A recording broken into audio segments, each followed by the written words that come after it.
Documents from WikiLeaks on the Trans-Pacific Partnership Agreement suggest affordable medicines and medical diagnostics won't be that way for long. Malaysian AIDS Council policy manager Fifa Rahman, whose NGO is part of Bantah TPPA, says in the current draft of the agreement, the United States is pushing for extreme intellectual property protection provisions. What there is in this leak is that you can see over 800 to 900 brackets, which means the other negotiating countries have opposing points to what the US has proposed.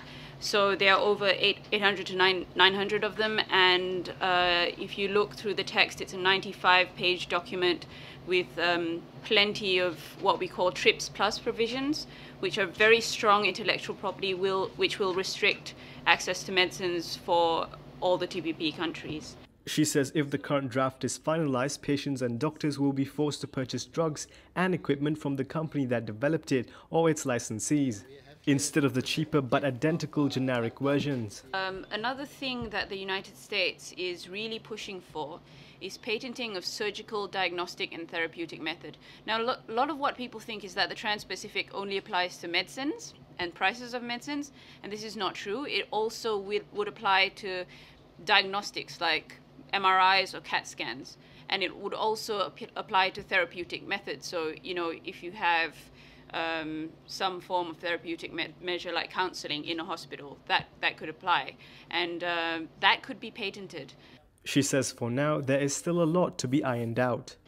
Yeah, on compulsory licenses, I'll explain to you what a compulsory license is. So if there's a health emergency in this country, SARS, or suddenly a huge amount of people have HIV, or any health emergency, the government can issue what is called a compulsory license.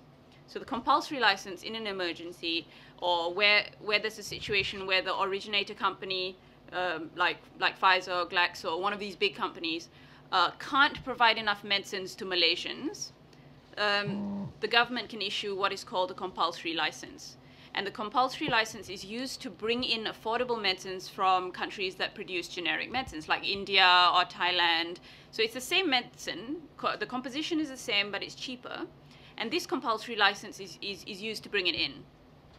Now, the good thing about this text is there is a provision that says that ability to issue compulsory licenses under TRIPS, the TRIPS Agreement Article 31, is preserved in the TPP. It says that.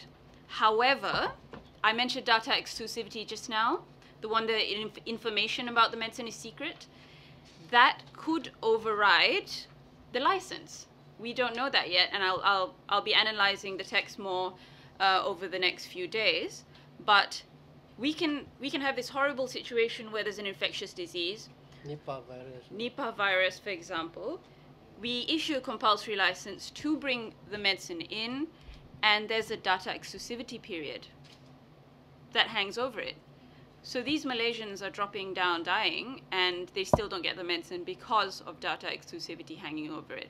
So, you know, that's the thing about compulsory licenses. We really need to preserve our right to compulsory licenses, because that's what's going to save us in an emergency.